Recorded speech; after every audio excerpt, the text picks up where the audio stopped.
Another big thing this week is, of course, back to school and a lot of schedule changes for a lot of families. And it feels like, all right, now that all the vacations are over and we're kind of back down to the busyness and the hyper-scheduled nature of kids and families, and that can cause a little stress for kids, and that can also cause a lot of stress for parents as well. So I talked to Dr. Donna Rockwell. She's a clinical psychologist about some tips on how we can all ease back through this transition of back to school. All right, Donna, let's start with our youngest students, our K-12, before we get to the college student transition. What are some of our kids thinking about and feeling? I know as parents, we have a little bit of this transitional anxiety going into back to school, but what are kids usually feeling at this time of year? Well, they're feeling a mix of excitement and extreme nervousness. So we really have to figure out how to get them excited for school. I remember my son took an acting class, and they taught the kids that nervous energy and excitement are the same energy. So it might be good to channel our kids' nervous energy into excitement. So if they're feeling at all anxious, we can say, this feeling that you're having is really excitement. And let's figure out what you can be excited about going back to school for this year. Your new teachers, we're going to get you a new backpack, we're going to get new papers and new supplies. And children really feel what we're feeling. So if we can imbue them with our sense of excitement for their school year, they can model that, they can feel that, and then they can act that way because they know we feel that way for them. What's the danger, Donna, of stepping too much into a space to try to make everything feel comfortable for them? Are there some hard and fast guidelines for parents about this is when you need to step back and let a student move forward and feel uncomfortable? Well, I think that we're in a time where there's so much bullying at school that I would really emphasize being comfortable.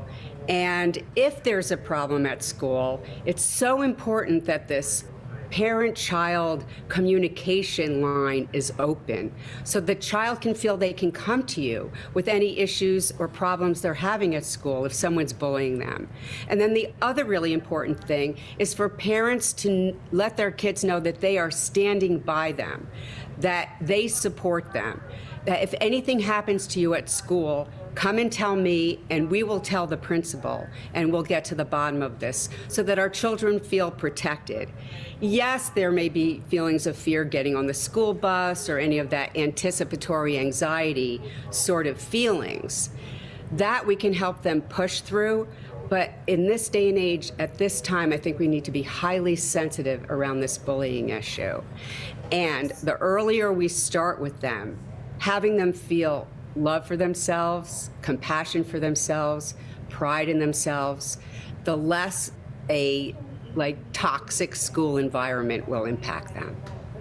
Let's talk a little bit about the communication, and I think of more now into our tweens and our teens, how we're kind of pumping them for information for how was your day, who did you see, how do you feel about things, and sometimes that is either is it too much or how do we get the communication going, especially for our older kids who might not be so free in giving up the details. Well, exactly. Thank you for bringing that up, because in the teenage years, particularly girls, individuate away from their parents, individuate, separate from their mother. And this is a very important and normal part of being a teenager. This is when we're transitioning from really childhood into adulthood. So there needs to be an expectation built in for this pulling away and one-word answers.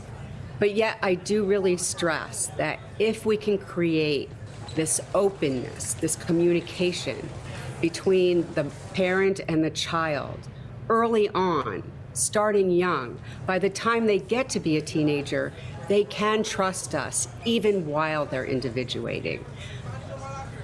I find that sometimes it's easy to have conversations in the car where you're facing forward, they might be in the back seat or next to you, and sometimes it's not that intense, staring engagement, but sometimes those conversations can happen a little bit more organically when you're going from here to there with an older teen.